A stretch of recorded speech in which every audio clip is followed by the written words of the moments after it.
The first coin struck by the U.S. Mint. How many of you remember what it was back in 1793? Well, it was the half cent and the large cent within, give or take, a week of each other.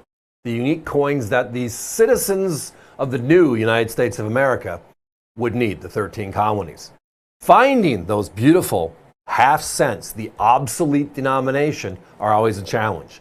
Well, the good news is we're always on the hunt, and tonight we actually have two of them. Look at these. The early issues, known as the flowing hair or capped, are tens of thousands of dollars, very difficult. Those are the 1793s, upward of 1800. In 1800, we go to the bust design that we saw on a lot of our coinage at that time in history. And then in 1809, we transfer to a Liberty type image, like the seated Liberty, standing Liberty type scenario over a time frame.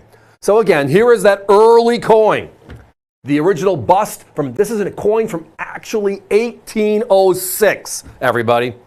Look at how gorgeous that coin is overall. Hand selected, circulated. I can't tell you how many coins we kick out on these just for the fact that all the legibility is difficult. The wear patterns on these earlier cents, because they were made by, well, compared to our today's standards, machinery that is, quite different. But look at the details special. That particular piece, my competition, we did find one that in 1806, the same year we have here on the air, same condition. They were at $249. We are $100 less for the same coin in the beautiful holder. As I referenced, from 1809 to 1857, the last year the half cent was made, they had what they call the Liberty series, broken down into two types, which is the classic, which is what you're seeing right here, and then what they call the braided hair. Now, as a type coin, a unique half cent, random years, random designs, because these are the two looks at that time, we're at only $99.95 for these hand-selected circulated coins.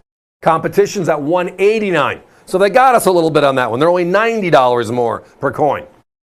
But if you want to talk about history, United States history, and the formation of our monetary system and the first coins put out into the public, you can't forget the obsoletes. Things that changed over time, right?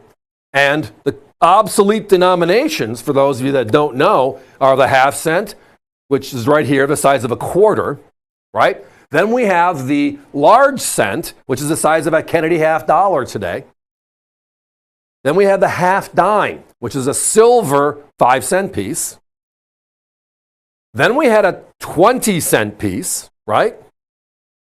How much fun is that? We also then had a 2-cent, double the size of the 1 cent, when that came out in 1864. And then we had the 3-cent silver, and then which is really tiny, and then a 3-cent copper nickel, which is the very first copper nickel coin, not the nickel.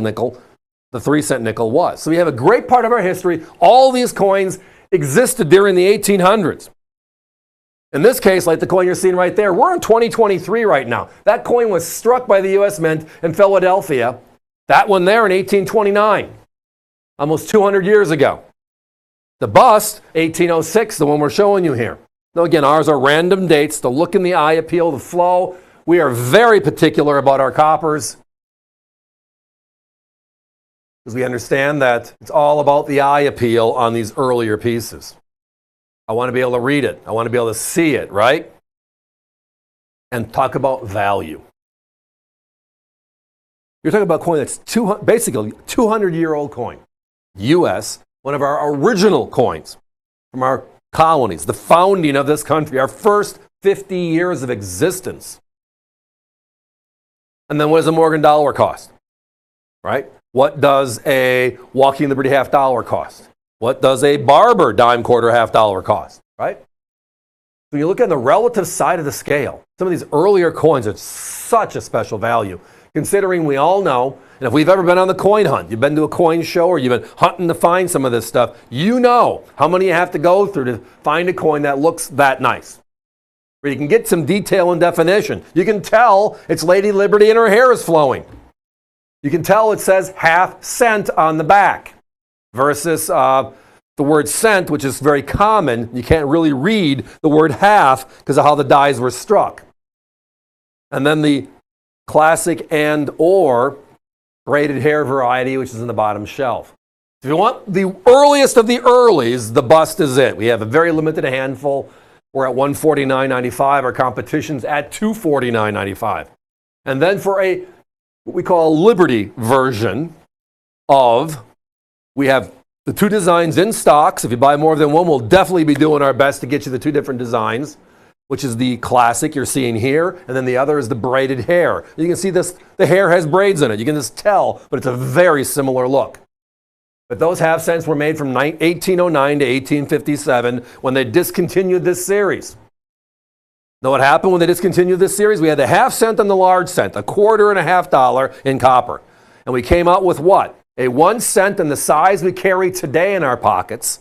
And we brought a 2 cent piece out to reference the size of the old 1 cent. That just didn't work either because people realized it was easier to carry 1 small cent or multiple small cents than to carry 1, 2s, and 3s, which just got to be confusing no matter what the metal was. I mean, we had copper, we had silver, and we had copper nickel coins within 3 different denominations. 1, 2, 3. What a great part of history. But it comes down to quality, quality, quality, right? Isn't that the way it works? Having one, but having one we'd be proud of is the whole story. When you look at how many coins were made, again, all of these, good question, no branchments. The only half cents ever struck by the U.S. Mint were all struck at the Philadelphia Mint. Every single one of them. Now that holder, yes, that holder is what it comes in. It's called the Defender. That's just the name of the holder. So when you see that in our graphics, it just means that that's the holder type. It's the NGC PCGS ANAC look and feel. But instead of having coin flips or capsules, we're just upgrading the look so that way it can fit with your other coins. A lot of people ask, there has to be a better way. Our people here found it, and now we're going to be utilizing it as much as we can because it's just great ways. And it doesn't, again, you get it in the flip or I get it like this. Who doesn't want to have it look like this? Graphics department does a great job with the labels. We're going from there. Guys, we got to put a 30-second clock up. Just realized I'm down to 4 busts and only a dozen or so left of the regular or the classic-Liberty design look, which is the bottom graphic, the 1809 to 1857. $150 compared to $250. $100 compared to $189. We mean business. These coins are special. We want you as a customer. And when you get them, you're going to get hooked. You're going to start looking for, hey, I need an 1826. I need an 1828. I need an 1806. I need an 1807. Can you find one for me? And trust me, we're going to do our best. Thanks for listening. These are special.